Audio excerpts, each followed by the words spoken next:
Hello, smart investing में with प्रशांत में आपका बहुत बहुत स्वागत है। आपको आज एक नया टॉपिक लेकर आए हैं जिसके बारे में कई लोगों के कमेंट आए थे और पूछा था कि इलाहाबाद हाई कोर्ट में कितनी छुट्टियां होती हैं और कौन कौन सी छुट्टियां होती हैं। तो पहले चैनल को लाइक और सब्सक्राइब करना बिल्कुल ना भूलें और वीडियो को पूरा देखें, तभी आपको समझ में आएगा कि कितनी कितनी छुट्टियाँ होती हैं। देखिए, इलाहाबाद हाई कोर्ट में जो छुट्टियां दी जाती हैं एक एम्प्लॉय को, आप ग्रुप सी में भर्ती हों, ग्रुप डी में भर्ती हों या स्टेनो में भर्ती हों, तो उसमें आपको कुछ छुट्टियां आपको दी जाती है, जिसमें से जैसे कि आपकी एक हो गई ईएल, दूसरा है सीएल और तीसरे पे आपका आता है मेडिकल। तो अगर आप इनको देखेंगे तो आपको एक साल में 31 ईएल दी जाती हैं। सीएल जो हैं वो आपको 14 दी जाती हैं और आपको जो मेडिकल है वो पूरी जो आपकी नौकरी है उस पर आपको 365 डेज़ दी जाती हैं। तो जब ये 365 डेज़ दी जाती हैं तो इस पे आपका ये जो ईएल है, ईएल आप जोड़ सकते हैं। अब हम एक एक आपको छुट्टी बताते हैं कि इसको आपको जोड़ना है या जो भी करना है तो कैसे, क्या आपको छुट्टी लेना है तो आप कैसे लेंगे। तो इसका ये है, ईएल आपकी मिलती हैं 31 ईएल को आप मैक्सिमम आप इनको 300 ऐड कर सकते हैं। अगर आप छुट्टी नहीं लेते तो 300 ये आपकी ईएल ऐड हो जाएंगे। उसके बाद अगर आप छुट्टी नहीं लेंगे तो ये लैप्स होंगी। ठीक है, तो 31 छुट्टी ये हो गई। फिर उसके बाद दूसरा था आपका सीएल। आपको सीएल में क्या है कि आप सीएल में आपको 14 सीएल हर साल मिलेंगे। ये आपको आकस्मिक अवकाश इनको बोलते हैं। अगर आपको कोई इमरजेंसी पड़ती है तो आप इनको लेते हैं, जैसे आप घर गए, आप बीमार हो गए या कुछ हो गया तो आपने ये ले लिया, घर में कुछ काम पड़ गया तो आपने 14 सीएल ले ली। ये एक साल की वैलिड होती है।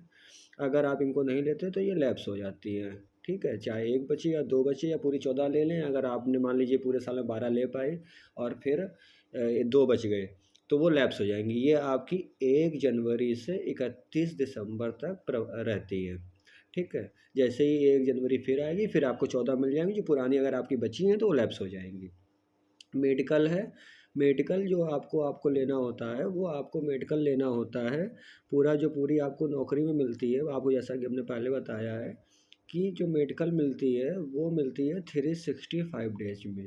ये आप शुरुआत में ले लीजिए, आपको अगर कोई मेडिकल प्रॉब्लम होती है या आपको बीच में होती है, ये तो कोई लेता नहीं है। ये इसलिए आदमी रोक के रखता है, इन केस जब उसको तबीयत उसकी गड़बड़ होगी तो मेडिकल बनवा के वो अपना रिम्बर्स करेगा मेडिकल का। ठीक है, तो ये 365 डेज होती है पूरी नौकरी में, मतलब कि एक साल। आगे एक आती है जिसको हम बोलते हैं विंटर वेकेशन। ये अभी मात्र ऐसा एक डिपार्टमेंट बचा है इलाहाबाद हाई कोर्ट का जहाँ विंटर वेकेशन दी जाती है। तो साल का जो आखिरी वीक होता है जिसको आखिरी सप्ताह बोलते हैं, 24 दिसंबर से लेके 31 दिसंबर तक पूरा जो कोर्ट डिस्ट्रिक्ट कोर्ट है ये पूरे ऑफ रहते हैं। तो ये आपको 7 दिन की छुट्टी ये दी जाती है। उसके बाद आपको एक दिया जाता है समर वेकेशन, जिसको ग्रीष्मकालीन अवकाश भी कहते हैं हिंदी में। इसको आपको समर वेकेशन जो है ये पूरे जून में हर एम्प्लॉय को 10-10 दिन दिया जाता है। तो मतलब आपको 10 दिन ये मिलेगा। ठीक है, तो 10 दिन ये हो गया, मतलब 7 दिन उधर और 10 मतलब 7 दिन विंटर और 10 दिन समर, तो कुल 17 दिन ये हो गए आपके। ठीक है, उसके बाद आपके लिए एक होता है, यहाँ पे हमारे यहाँ पे लोक अदालत ऑर्गेनाइज करी जाती है हर साल में 3 या 4 बार। तो जब लोक अदालत ऑर्गेनाइज होती है तो आपको सेकंड सैटरडे जो ऑफ रहता है उस दिन आपको बुलाया जाता है। तो आप सेकंड सैटरडे पे जब ऑफिस जाते हैं तो उसके लिए आपको एक दिया जाता है कंपनसेंट्री लीव, जिसको हिंदी में बोलते हैं प्रतिकर अवकाश। जब आप 2 लोक अदालत करेंगे तो आपको एक कंपनसेंट्री लीव दिया जाएगा। ठीक है, तो ये हो गया आपका कंपनसेंट्री लीव। अब इसके बारे में उसके बाद आपके जितने भी संडे हैं, जो संडे आपके पड़ रहे हैं वो संडे, ठीक है, उसके बाद जितने सेकंड सैटरडे हैं वो ये पूरा बंद रहता है। उसके बाद से आपको और जो फेस्टिवल पड़ रहे हैं फेस्टिवल पे आपको छुट्टी दी जाती है। ये आपके त्यौहार की छुट्टी हो गई और सेकंड सैटरडे और संडे हो गए।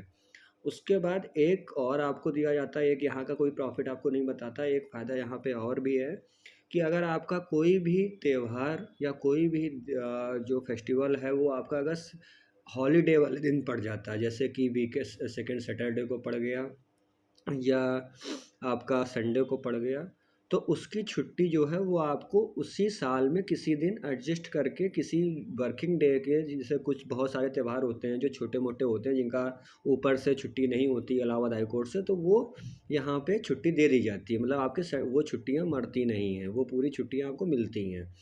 ठीक है, एक ये प्रॉफिट है। दूसरा चीज़ है 4 दिन की छुट्टी, जिला जज जो जनपद न्यायाधीश होते हैं उनके हाथ में पावर होती है 4 दिन की छुट्टी को लोकल हॉलीडे के उस पे वो एडजस्ट करके छुट्टी देते हैं। तो अगर आप एक एंगल से देखेंगे कि अगर 52 वीक होते हैं तो 52 तो आपके ये हो गए जो संडे हो गए, ठीक है, 12 सेकंड सैटरडे हो गए, फिर अगर आप ईएल भी लेते हैं तो 31 ये हो गई, फिर 14 सीएल हो गई, फिर 10 दिन का विंटर हो गया, ठीक है। उसके बाद देखेंगे तो 7 दिन का सॉरी 10 दिन का समर हो गया, 7 दिन का आपका विंटर हो गया, ठीक है। उसके बाद अगर आप देखेंगे तो 4 दिन एक्स्ट्रा आपको ये दिया जा रहा है, और मिनिमम मानेंगे तो त्यौहार भी 15 दिन की लगभग छुट्टियाँ पड़ती हैं। तो अगर आप इन सबको ऐड करेंगे तो छुट्टियाँ बहुत हैं, आपको पूरे साल में सिर्फ 7 से 8 महीने ही काम करना पड़ेगा।